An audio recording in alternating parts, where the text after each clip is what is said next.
আসসালামু আলাইকুম। এটা মোর কথাটা শুনে যাইও যে মোর বাড়ি পশ্চিমবঙ্গে আমিনপুর। তো আমিনপুর একটা মিলন মেলা লাগিয়েছে।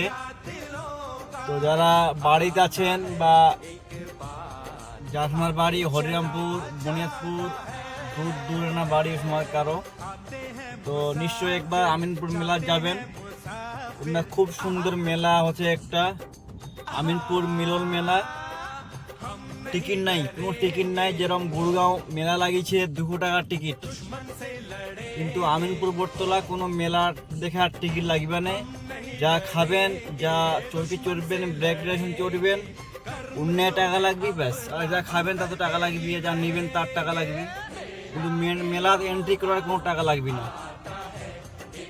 সবাই যাবেন, সবাই মেলাটা দেখে আসবেন। আর ভিডিওটা ভালো লাগলে একটা লাইক শেয়ার কমেন্ট করে যাবেন।